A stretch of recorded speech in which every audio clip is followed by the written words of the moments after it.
Welcome to this special offering of Your Neighbor a Priest, where we will journey together each week exploring in roughly 5 minutes or less a different element of the Episcopal Church. This week, Holy Eucharist. The Holy Eucharist, also known as communion, is a sharing of the bread and wine in the gospel tradition that Jesus left for us in the Last Supper and was cemented as a central practice of our faith through the letters of Paul and the practices of the original followers of Jesus, as they often secretly met in homes to share in the stories of Jesus and to break bread together. In the Episcopal Church, the practice of the Holy Communion has long been practiced as a defining element of our identity as Christians, making connections with the long-standing traditions of the Church and ultimately connecting us back to Jesus Christ himself. When we practice communion in the Episcopal Church, we believe that Christ is made truly present in the bread and wine that is being offered. Following the words of the institution that Christ uttered, "Take and eat, take and drink, do this in remembrance of me." We take the bread as Jesus's body and the wine as his blood.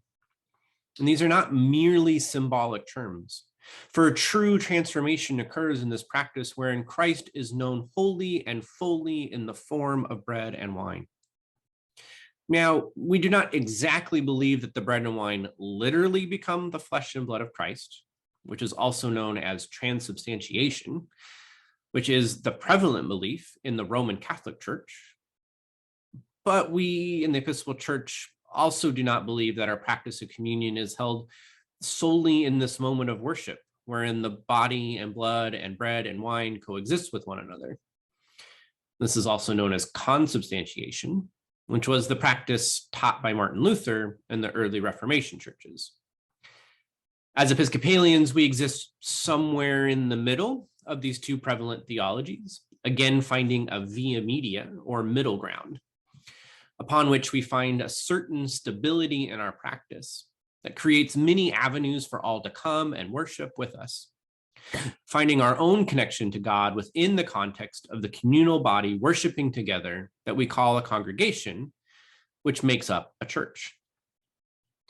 All who feel called to come to the Lord's table are welcome to come forward and receive communion. Traditionally, baptism, whether in the Episcopal Church or in any other Christian church, has been seen as a necessary process to walk through before receiving communion, in order to truly connect with the Eucharist in its full expression with the gathered body of faithful believers. While we still value that tradition and encourage folks to follow that tradition, we also welcome those who are not yet baptized to come and receive communion. If you're not yet baptized, you are welcome to receive communion. And we would love to talk with you about the fullness of what it means to receive communion after being baptized and formally welcomed into the household of God.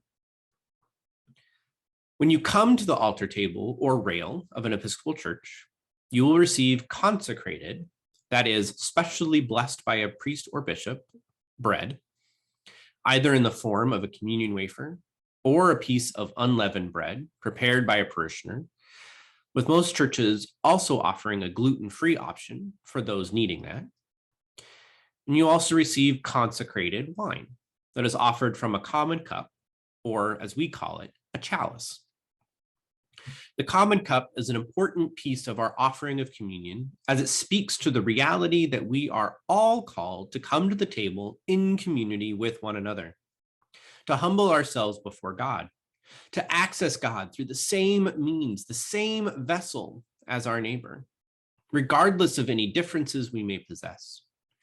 Just like our welcome to the font of baptism, no boundary is known at the table, whether infant, child, teen, or adult, male, female, or non-binary, LGBTQIA+, or belonging to any race or ethnicity.